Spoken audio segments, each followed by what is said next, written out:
siin ja siis siin üleval on nagu. Sellised täpid. No küünelja otsad, aga eks ta niimoodi siis võib-olla kuidagi.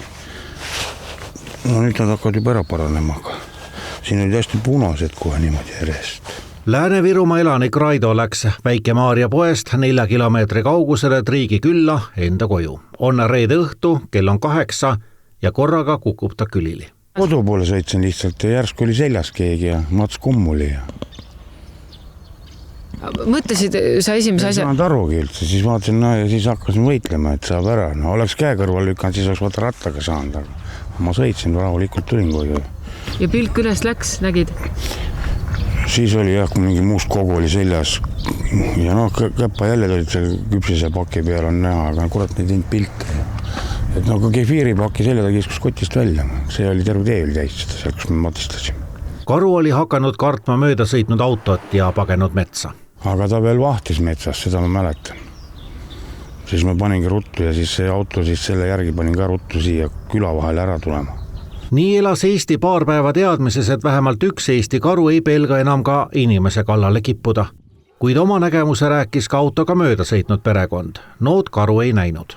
Abikaasa väljus esimesena autost ja küsis, et kas kõik on hästi, kas ta püsti saab, kas on abi vaja ja mees ütles, et ei, et tal on kõik korras. Ja siis ma küsisin üle, et kas kõik on korras, et kas saab püsti ja peale mida siis mees hakkas nagu kõva häälega karjuma ja hüüdma, et karu ründas, karu tuli selja tagant, et karu on võsas, näitas käega siis nagu enda selja taga asuvasse võsasse. Mõned skeptilisemad inimesed võisid öelda, et Raido äkki oli mõni õlu sees reede õhtul ja... No ma hommikupoole võtsin, õhtul ma olin kaine juba, kui ma läksin poodi. Hommikupoole ma olin võtnud natuke, aga... Et oli ikka päris karu? Ikka oli muidugi.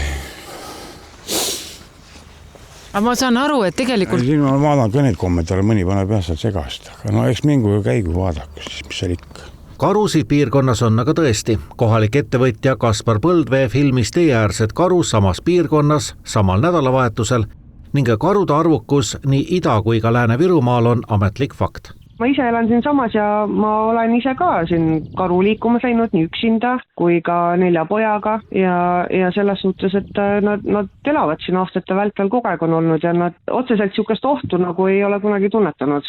Ka teistele kohalikel on Raidoga juhtunud tõenäoline. Ja ta oleks surmalaps olnud. See on 2. sünnipäev nüüd. Millal te kuulsite, et Raidol reedel siuke õnnetus juhtus? Naabrinaine on sõbranna, siis ta rääkis, et ta käis süüa toomas ja. Kuidas te... Enam ei julge, naabrinaine käib ju lüpsmas laudas, et hommiku kella 2:30 peab minema. No kuidas sa lähed, kui karu tuleb võib-olla. Keskkonnaamet uurib asja ametlikult ja kui karulugu on tõene, siis sellele karule see lugu hästi ei lõppe. Ametlikult ei ole keegi Eesti riigile ühtegi teadet esitanud. See on leidnud kõlapinda läbi meedia. Arusaadav, et see inimestel muret tekitab ja tekitab küsimusi ja selleks ongi Keskkonnaametil vaja ka kontrollida, et ei oleks selliseid juhtumeid, kus sääsest tekiks elevant ja kui ongi elevant, siis tuleb tõepoolest antud juhul nuhtlusisendi puhul küttimisluba anda.